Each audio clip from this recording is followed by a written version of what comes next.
released. Hello, I've been playing a lot of Elite Dangerous recently and it's great fun, but as much as I enjoy myself, I do have to stop every once in a while and wonder why I'm playing a game that so clearly doesn't give a monkeys about me or any of my actions, unless I get caught doing something illegal, in which case it does its best to blow me up. Eject.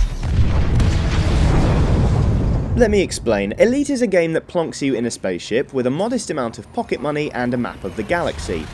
From there, you're free to go wherever you please, provided your ship can get you there. You can trade goods, hunt criminals for bounties, or complete missions for any of the innumerable factions in the game. And apart from the lesson that taking off and landing in spaceports is a bit fiddly, the first thing you'll learn in Elite Dangerous is that you are absolutely nobodies. Elite is so vast it's straight up daunting, instantly filling you with a combined sense of wonder and futility. Looking at the map of the galaxy, as in real life, you can't help but think I am utterly insignificant. Only with Elite, it's worse than that. You think I am utterly insignificant, I'm poor, and my ship is rubbish. The game even tells you so. The official start ratings for pilots are harmless, penniless, and aimless. The game would probably call you stupid too, only that would suggest Elite Dangerous invests in you in any way, shape or form. If I were to define Elite's attitude toward the player, it would be committed, heartfelt indifference, and that is precisely why I love it. Elite goes out of its way to make you feel ordinary, which paradoxically makes for a great role-playing experience. I enjoy RPGs a great deal, but when a game like Skyrim tells me I'm the stuff of legend, I don't feel special. I'm not the Dragonborn, I'm a slightly doughy man who still can't drive. In Elite, you get to jump freely between distant worlds, an incredible thing nobody alive right now will ever get to do. However, it's hard to ignore the sense that, unless you're in the middle of a dogfight, you're basically playing a space-age version of Euro Truck Simulator. Buy cargo, leave station, jump to different system, dock at station, sell cargo. Get cargo, leave station, jump to different system, you get the idea. In its most reductive terms, all you're doing is sitting through the same jump animation multiple times in order to access a different menu you couldn't access 20 minutes ago because you hadn't watched all those jump animations yet. So, with all due respect to Elite Dangerous, you have to roleplay, otherwise you're going to end up bored.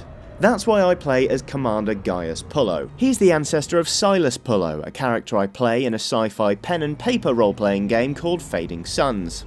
Knowing they're from the same family gave me a much needed sense of direction at the start of the game.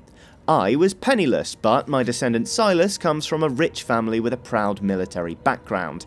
Clearly I'd need to learn to shoot, but more importantly, I needed to make a lot of money fast. Moral compass adjustment, ho! Scan detected. Smuggling quickly became my main source of income, an activity I'd almost certainly have avoided if I decided the man in the cockpit was me, Commander Chiodini. Not Commander Pullo though, he has a self-preservation streak a mile wide, which, incidentally, is why his first name, Gaius, was borrowed from Dr. Gaius Baltar, the amoral wunderkind from Battlestar Galactica. No more Mr. Nice Gaius! Now, I'll reiterate, none of this makes any difference to the actual game whatsoever. Commander Pullo has never so much as left his cockpit except by explosive decompression, so he doesn't really need a personality. But the thing is, space is lonely, so you find yourself taking a long hard look at yourself quite a lot during your time with Elite.